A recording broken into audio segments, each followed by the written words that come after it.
noite, saudações bakhtinianas.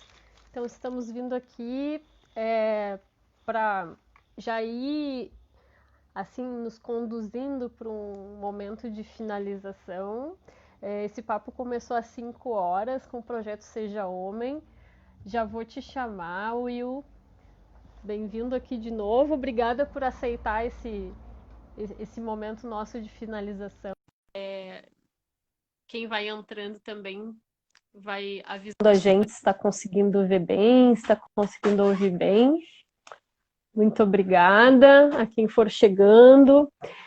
Então, assim, sem mais delongas, né? A gente já vem conversando, então a gente estava num bate-papo muito gostoso. É sempre bom quando a gente vê as pessoas também partilhando, né, o que pensam, interagindo com a gente, porque nesse momento de pandemia é muito importante, né? A gente está sem poder estar em contato presencial, físico com as pessoas, e a forma como a gente tem de ouvi-las também, quando a gente está em um formato aqui live, né? Para que isso não se encerre na nossa experiência, né? No nosso dueto aqui, para que não vire um dueto, essa participação é muito importante, né? E quando alguém se dispõe a falar algo, ela também está dando dela, né? Então isso é sempre muito bom. Então eu tento sempre contemplar, né, na medida do possível, as falas todas, as perguntas. Então sejam muito bem-vindos. A gente está aqui num momento, como eu vinha dizendo, de finalização, né? Eu propus pro Will, só para a gente finalizar, eu trazer um aspecto que eu gostaria, né? E ele também ficar à vontade para trazer aquela ideia assim que não pode faltar, sabe? Aquela coisa assim que no meio de tanto assunto, de tanta possibilidade que a gente tem de abordar isso, né? Das masculinidades plurais e dessa relação homens e mulheres, né? É tanto que a gente pode falar e é tanto que a gente tem vontade de falar e desabafar, né? Que, enfim, a gente chega nesse momento final e aí muito não foi dito e a gente precisa selecionar, né? Então eu gostaria que tu também fosse trazer assim para esse momento final aquilo que na tua concepção, tipo, eu não posso sair daqui sem falar sobre isso, né? Sem colocar essa pauta. Então tu pode ir construindo aí contigo também. Mas antes eu queria só um aspecto que eu achei bacana, porque a gente está falando desse processo de cura, né? Foi uma coisa que tu também trouxe.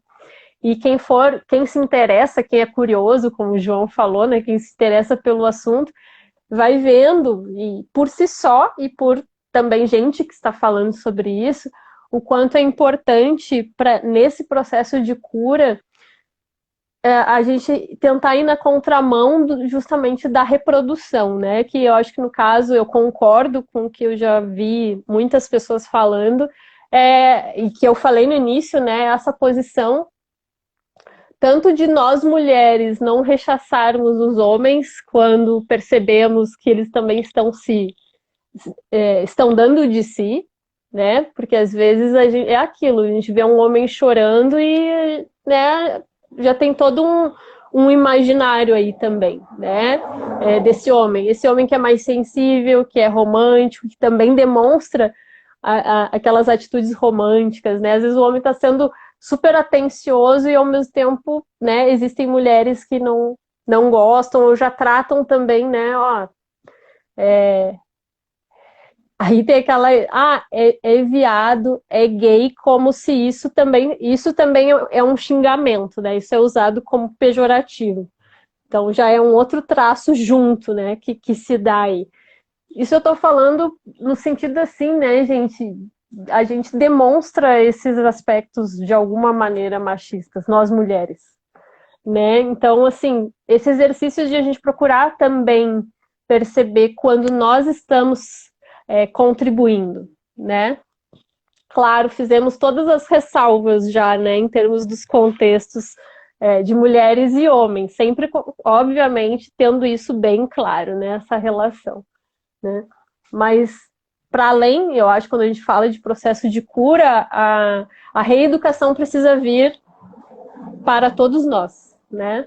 Então, nesse sentido, E também o processo de cura num aspecto que eu acredito em os homens entre eles mesmos, né?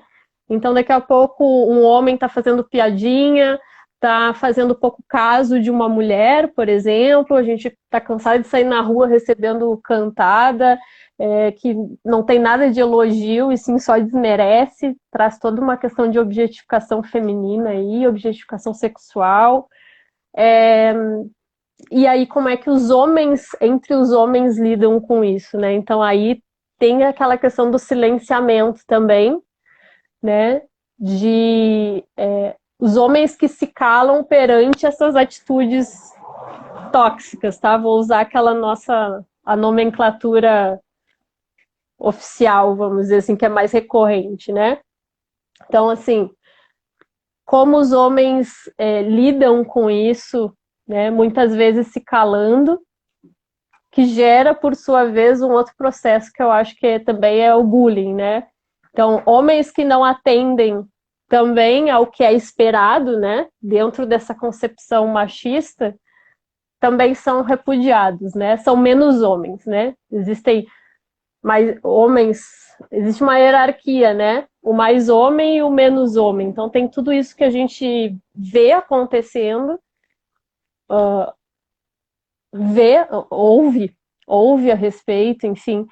Gostaria que tu trouxesse esses aspectos, assim, né? Tanto situações em que tu perceba que uma mulher tá estimulando isso, né? Essa reprodução machista, quanto homens, quando se silenciam, e esse duplo caminho, né? Esse que se silencia também é discriminado, né? Diante de outros homens que não têm o mesmo tipo de comportamento, né? Então, e eu acho que a solução seria, né? Eu acho que uma coisa bacana seria, justamente, eu concordo, que homens auxiliassem nesse processo de reeducação, né? Então, viu uma atitude que não é legal, falar, né? Falar com seu amigo, com seu primo, com seu irmão, né? Pá, isso não é legal, não faça isso, né? Uma vez que se saiba o que está sendo colocado ali, evidenciado, agir e não se calar, né? Porque aí, para não ficar bem, né? Falar para não ficar bem não ficar nessa zona de conforto, né? Para ficar bem com o meu brother ali, eu me calo e ok, só eu. Tá sendo sofrido para todo mundo, né? Então, acho que é um pouco por aí. Se eu não me fiz entender, coloquei vários aspectos numa coisa só, mas qualquer coisa me pontua, mas eu acho que eu me fiz entender, né? Eu acho que tu pescou aí a minha Pesquei. ideia. Vou pegar aqui. Então, tem duas coisas que eu queria falar nisso, que é assim, dentro das horas de conversa, isso também é uma questão, né? Vários homens trazem essa questão de falar assim, nossa, como é que eu faço isso? Como é que eu me imponho dentro de uma conversa, né? E aí, e o que é legal de ter isso dentro de uma roda de conversa é que surgem várias soluções, né? Tem homens que falam assim, eu não deixo passar, eu falo mesmo, eu vou lá e brigo com aquele cara, né? E tem aquele cara que fala assim, não, eu tento ser um pouco mais ver isso de uma forma um pouco mais, tentar fazer com que aquele cara chegue em uma outra ideia, questionando ele, ou abraçando aquilo, mas só que sem deixar o cara na defensiva, sabe? Então tem vários caras que têm várias estratégias e que são de diversas maneiras, né? Eu, por exemplo, no âmbito pessoal, eu sou aquele que cai em cima, que cai matando, fala assim, não, aqui não passa, né? Então, eu já tive momentos, por exemplo, de quase apanhar de um cara dentro do trem, né? Dentro do metrô, né? Porque ele estava sendo completamente ali em cima das mulheres, né? Tava sendo abusador mesmo, de eu chegar e ter que intervir, né? Assim, e de quase colocar a minha vida em risco, mas estava em risco, né? Então, eu sou desses que não deixo passar, mas tem vários homens que que tem essa questão de não conseguir, né? Então, esse é um dos aspectos que eu queria falar sobre. Tem várias estratégias, tem vários homens catando várias estratégias para lidar com isso. E tem alguns que ainda não têm coragem de falar, que é outro aspecto que eu ia falar. Que são aqueles homens que têm pouco espaço de troca, né? Então, se ele tem 20 amigos e os 20 amigos não falam sobre essas questões, quando sai um assunto de machismo, aquele homem não tem coragem de falar, porque ele vai estar sozinho na roda, né? E muito desses encontros na roda é dar apoio para esse cara que não tem amigos. Ele fala assim, busque mais amigos que não estão nessa, né? Então, se você é um homem que está escutando isso, é a primeira vez que você está escutando sobre isso, busque amigos ao seu redor que fujam disso já, né? Então, tente achar grupos onde você vai fazer essas novas amizades, onde você não aceite mais essa coisa. Como falar, criar sua alcateia, né? Não deixar isso mais... Se você tem 20 amigos assim, alguma coisa está errada no seu cotidiano, né? Alguma coisa está passando despercebido, que você está num ambiente tóxico e está te fazendo mal, faz tempo que está te fazendo mal, então você procurou um grupo para falar sobre essas coisas. Então chegou a hora de você romper com essas amizades e tentar encontrar outras amizades, né? E tentar fazer com que aquelas amizades não te machucam tanto, né?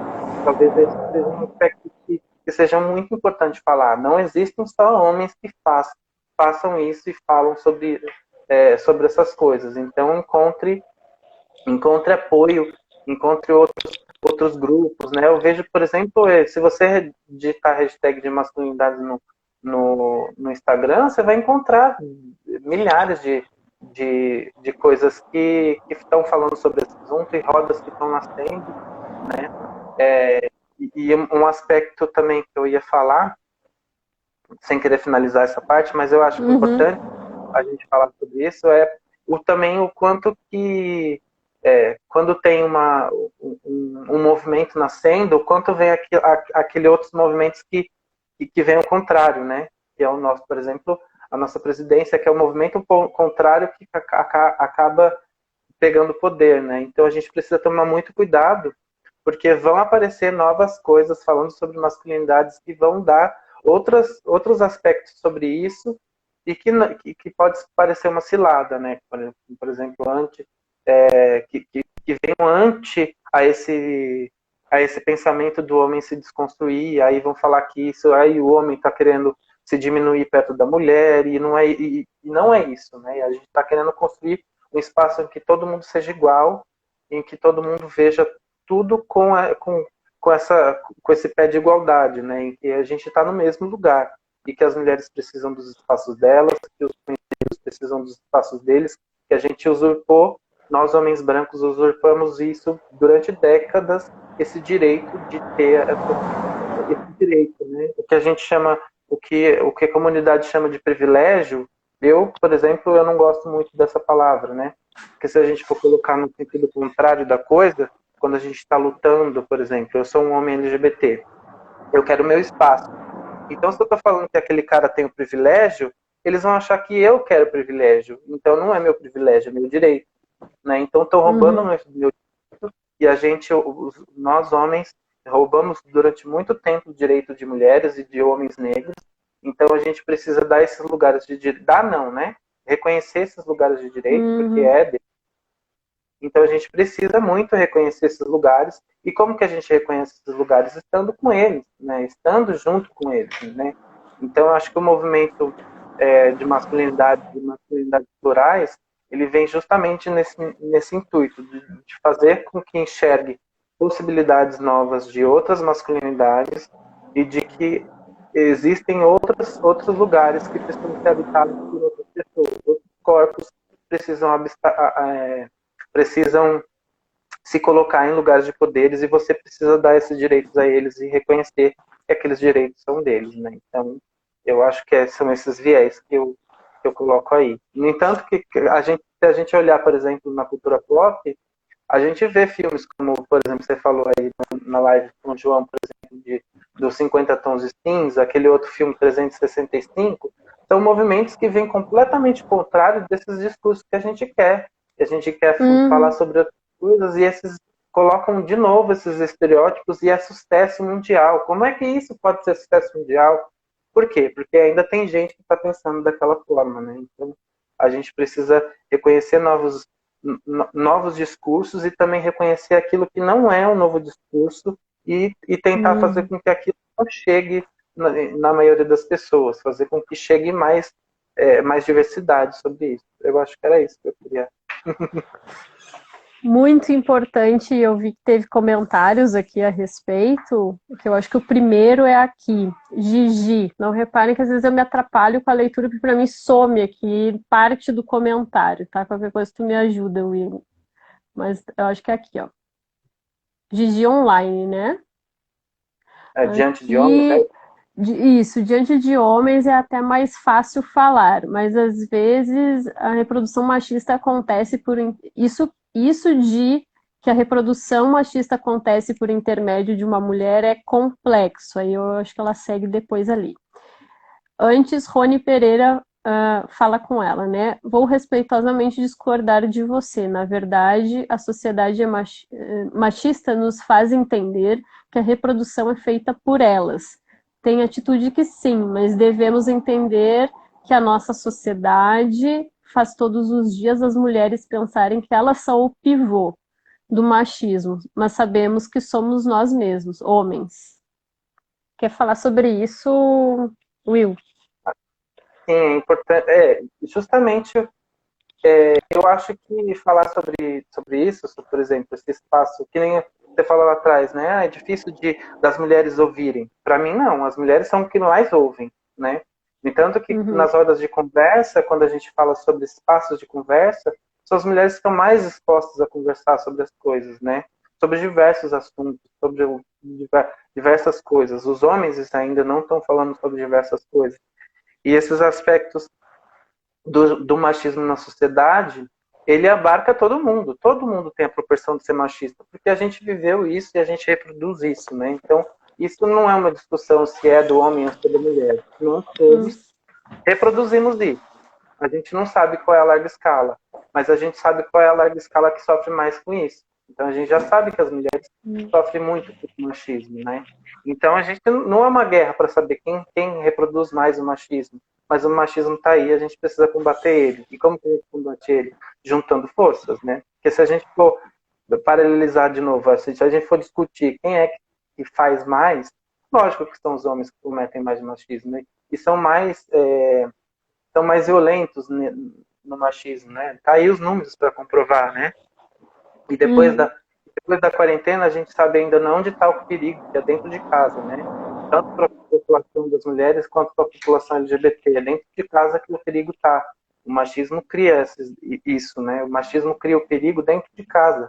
São seus conhecidos que estão maltratando as mulheres e seus filhos LGBT. Então, a gente precisa se unir e não polarizar para fazer com que esse debate siga e que essas mazelas não continuam chegando na gente, né? Então, lógico, o machismo afeta as mulheres e elas reproduzem isso. E os homens são os que mais cometem machismo dentro dessa sociedade. E são os que detêm o poder sobre isso, né? E a gente precisa fazer com que isso diminua, né? E mulheres estejam no poder e que as leis também embarcam para que isso proteja as mulheres e outras parcelas da população, né? LGBTs, negros, crianças, idosos, gordos. Então, a gente precisa ter uma diversidade para pensar em soluções para combater tudo isso. Né? Com certeza. E fazendo um ganchinho ali, quando eu menciono da questão, quando conversei com vocês, de ter uma voz, de certa forma, que me viu assim, é uma mulher querendo conversar, no sentido de não é no sentido que outras mulheres não tenham essa postura. Eu acredito que nós mulheres somos muito abertas, eu acho que na maioria dos casos, né, muito abertas. Eu falei no sentido de, justamente, eu acho que assim como encontramos homens abertos, né, flexíveis para um diálogo, não nessa ideia de proliferar dicotomias, né?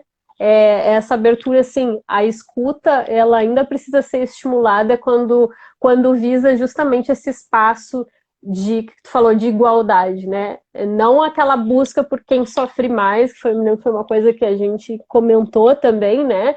Quem é que é mais machista, quem é que é menos machista, quem sofre mais, quem sofre menos, todos estamos sofrendo muito. E eu acho assim, reconhecer que sim, a gente já falou muito disso aqui, a gente repetiu muitas vezes, o machismo vai estar em maior ou menor grau, tanto entre mulheres quanto em homens, mas é reconhecer o lugar de cada um nesse processo, né? Eu acho assim, ocupamos posições diferentes e isso precisa ser levado em consideração, né? Então, aquilo que a gente falou aqui, as ressalvas, né, das mulheres como grandes protagonistas no sentido de serem vítimas desse sistema, precisa ser levado em consideração, né, o fato de que a gente já está aí há tanto tempo lutando por outras condições, de precisar haver realmente uma mudança muito significativa nisso, e ao mesmo tempo, homens precisam fazer parte disso, porque como a gente está acompanhando, é o vetor, né? O homem é o que mais mata, é o que mais morre, e né, até acompanhando o documentário, a gente vê ali as estatísticas, né? A gente fala sobre a mulher sendo a grande vítima, mas isso não significa que os homens não sejam vitimados justamente por esse processo, né? A depressão, o suicídio, justamente por conta desse abafamento, né, que é construído, né, desse silenciamento que é imposto, né? Não é alguém impondo algo, mas é uma imposição que há através dessa construção toda, né? De que o homem não pode externar o que sente, o homem não pode chorar, né? Eu me lembro até que eu vi um post numa página, eu não me lembro qual exatamente, que fazia justamente a gente refletir sobre isso. Imagina tu viver num mundo em que tu nunca pode chorar, né? Uhum. Então, quando nós mulheres choramos, isso até é bem visto, né? Olha como ela é sensível. Mas um homem chorar, quando a gente vê isso, né? Então, assim, se permitir chorar, né? Se permitir demonstrar essa vulnerabilidade, estar em vulnerabilidade, né? Nem o João falou, tu não vai numa roda de conversa, tu vai ver um homem falando sobre a dificuldade que ele sente com alguma coisa, né? Então, é justamente isso, olha a gravidade, olha o quanto isso é complicado, né? Então, é um assunto que diz respeito a todos nós. Por isso que eu friso muito aqui, né? E o quanto também a gente não é educado a reconhecer essas coisas como problemáticas, né? E não só essas coisas, né? Como, por exemplo, no documentário The Mask Levine, não sei se você já assistiu esse também, do Netflix. É um documentário norte-americano, mas ele traz esses aspectos, o quanto é diferente a depressão nos homens e quanto a depressão é diferente nas mulheres, né? E o quanto a população não está preparada para reconhecer essas coisas, né? O quanto a agressividade nos meninos, o quanto eles se fecham, o quanto aquilo tá ligado a questões psicológicas dele e o quanto que aquilo ele vai entrando daquela depressão e vai ficando cada vez mais pior porque a população não reconhece aquilo como um processo depressivo. Então ele vai ficando cada vez mais passivo, cada vez mais dentro da casca e aí quanto mais difícil é chegar nesse garoto que já está no processo de depressão há muito tempo, porque todo mundo reconheceu aquilo como uma agressividade, como uma coisa do universo masculino que, não, ele é assim mesmo, né? E o quanto isso é prejudicial para todo mundo que está à volta, né? Então, no entanto, que os americanos são a população que mais fabrica gente, que mata gente em massa, né? Então, o quanto esses homens são apagados e o quanto isso não é prejudicial para a gente na sociedade, né? O quanto isso não traz em violência para a sociedade e o quanto isso poderia ser diminuído se a gente reconhecesse lá atrás que isso é um processo de depressão, essa agressividade e essa falta de falar sobre os sentimentos. No entanto, que tem homem de 30, 60 70 anos que vai falar sobre sentimentos e não sabe o que está sentindo, porque nunca foi permitido sentir, né? Então, é muito importante a gente trazer debate, trazer essas e que as rodas de conversa elas se estendam por todo o país para que mais homens consigam se libertar dessa coisa tão ruim que é o machismo. E isso tu toca na questão do afeto, né? Justamente, o quanto, bom, apaixonar-se é coisa de mulher, né? Coisa de mulherzinha, né? Então, entregar-se a uma afetividade, coisa que é muito necessária a todos nós, né? Nesse mundo, então está sendo restrita aí ao universo feminino, né? E, de novo, não que haja problema nisso, mas um tom pejorativo, né? Então, é como tratar o gay como um xingamento, né? Então, a gente precisa justamente tocar nisso, né? Precisamos muito tocar nessas questões todas. E aí eu me lembrei, só para fechar, de um caso, porque eu sou professora também. Agora eu não estou atuando, mas sou do campo da educação também. E não raro, né, a gente vê assim observações às vezes das pessoas nas escolas, né? Nossa, aquele aluno é horrível, mas nossa, não para quieto, é péssimo, no sentido assim, um péssimo aluno, né? Então, aquela demonização por determinados traços de personalidade, né? Quando, por exemplo, o menino é bagunceiro, é ativo, é agitado, então ele está ali na baderna, né, construindo um espaço de bagunça na aula, né, e muitas vezes ele é colocado nesse espaço, ele é só isso, né, ele é só isso, ele é agressivo, ele é uma peste, né, entre aspas aqui, porque só vê aquilo, né, e aí a gente vai se deparar com uma pessoa extremamente sensível. Ele se manifesta daquela forma, ele demonstra todo o mundo emocional dele através de dessa forma agressiva, né? Às vezes desrespeitando colegas, às vezes sendo super ríspido na forma de falar, né? Isso vai criando toda uma imagem também desse aluno. E aí a gente vai ver, assim, é um aluno talentosíssimo, né, que tem uma escrita assim maravilhosa, e aí tu escreve para esse aluno algo nesse sentido, dando um retorno para ele, e tu escuta assim: eu nunca tinha ouvido falar que eu era bom em alguma coisa, né? E, enfim, ele estava ali se demonstrando através da escrita, que se a gente para pensar, é uma construção sensível do pensamento, né? Então, uma super habilidade, um super talento. E olha o que bom, tu é artista, né? Tu é bailarino, trabalha com isso, professor de dança. O quanto isso tudo vai minando, né? Se a gente não estimula justamente essa sensibilidade, né? O quanto disso se perde, né? O quanto espaços são restringidos a esses homens que também querem se colocar dessa forma, né, de forma afetuosa, de forma sensível, né, então, só trazendo, assim, um ganchinho nisso que a gente está falando, que é tão bonito, né, quando a gente consegue ver a pluralidade, né, a pluralidade de homens e mulheres, né, então eu acho que é isso.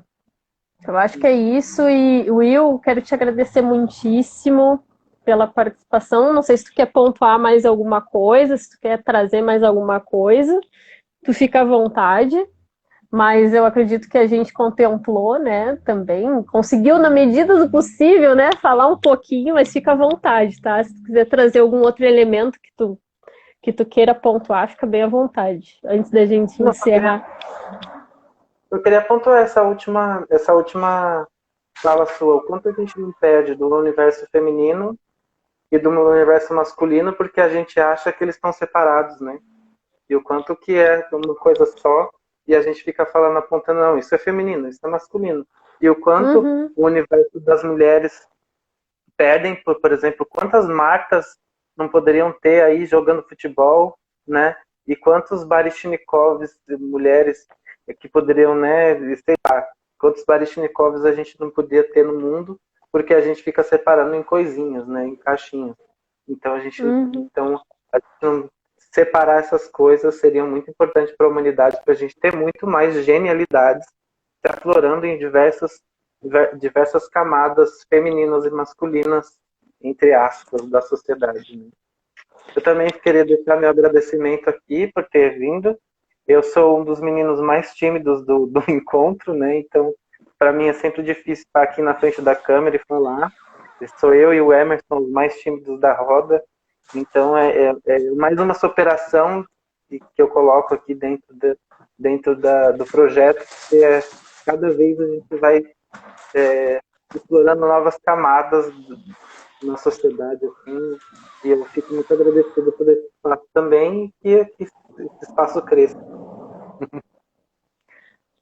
Ai, gratidão. É muito lindo poder ter vocês aqui no Entre Vozes. Muito grata à participação do João, como eu já disse, e a tua, porque é óbvio, são duas pessoas, só que nesse dizer são duas pessoas, são olhares únicos, né? Através da experiência de cada um, do que cada um tem. Né? Vocês fazem parte do projeto, né? Isso é o que vocês têm em comum, mas cada um também, a partir do seu olhar e da sua experiência, torna também essa experiência de fazer parte do projeto única. Né? Então, é sempre muito rico poder falar com pessoas diferentes. Né? Eu acho que a gente, quando a gente fala em igualdade, né, igualdade de direitos passa por reconhecermos as nossas diferenças, né? Entendendo que a igualdade passa pelo respeito a essa heterogeneidade que cada um traz. Né? Então, só tenho a agradecer. Assim como vou chamar o João, vou chamar a ti também, certamente, para a gente fazer um outro momento, abordando talvez algum aspecto mais particular dentro do que move cada um de vocês, assim, do que chama mais, para a gente poder continuar o diálogo, que foi muito gratificante. Então, agradeço também ao Aécio, a todos os outros, o Emerson, que também vai estar aqui com a gente num outro dia. E foi um aprendizado muito grande. Né? Eu acho que foi um momento de escuta, foi um momento de fala, foi um momento de interação, não só entre nós aqui, mas a todos que estavam aqui também participando, que comentaram, né, que participaram ativamente do diálogo, desde as 5 horas, né, a gente está aqui. Então, quero agradecer muito a presença de todos e todas que estiveram aqui com a gente e especialmente a vocês do Projeto Seja Homem. Vejam lá a página dos guris, é fantástica, traz muitos conteúdos, além das próprias rodas de conversa, né? Esse ambiente, assim, que vocês podem, né, apontem esse caminho para outros homens, né, que fazem parte das vidas de vocês, para que eles participem. E quando for a hora, estaremos todos juntos, quem sabe, numa roda de conversa, homens e mulheres, né, que a gente possa ir construindo esse caminho, né, que eu acho que é onde todos queremos chegar, né, nas grandes rodas de conversa da vida, né. E tem um trechinho que fala lá no documentário, né, que eles falam assim, né, eu não preciso de ajuda, homem não chora, essas máximas, né, das vozes, tratando isso, muitas vezes isso é tratado com fragilidade, mas existe uma grande força aí, né, se a gente confronta isso, né, eles vão dizer assim, ó, quebrar o silêncio sobre suas fraquezas e vulnerabilidades é mais uma forma de humanizar-se, né? Então, é entender isso, a possibilidade de chorar, a possibilidade de comunicar, de expressar o que se sente como fortaleza, como potência, né? E como sempre a gente diluir as caixinhas, né? As dicotomias, as separações, para que a gente possa realmente construir um outro mundo, né? Acho que um mundo mais respeitoso, mais sensível, com mais empatia. E eu acho que é justamente isso, espaços como esse aqui nosso, tanto no Entre Vozes, como no Seja Homem, como várias outras propostas precisam ser contempladas, né? Precisam ser levadas em consideração, porque é pela via do diálogo, eu acredito que a cura vem. né? Eu acho que é isso, gente. Muito obrigada. Foi um aprendizado lindo, né? Essa tarde de hoje com o projeto Seja Homem. E vou divulgar os próximos bate-papos que vem por aí, também com o Emerson, que vai participar. A gente vai falar sobre a depressão, também suicídio, que é outro aspecto que merece ser, assim, ter uma página só para ele, né? E a gente trazer esses aspectos. Então, fiquem ligados, quem está curtindo, quem está acompanhando. Sigam lá o pessoal do Projeto Seja Homem, porque é fundamental. Parabéns pela iniciativa de vocês e portas sempre abertas, viu, para vocês aqui no Entre Vozes. Amém. Obrigado. Beijo grande, gente. Obrigada a todos vocês. Tchau, tchau. Tchau, Todos e tchau. todas.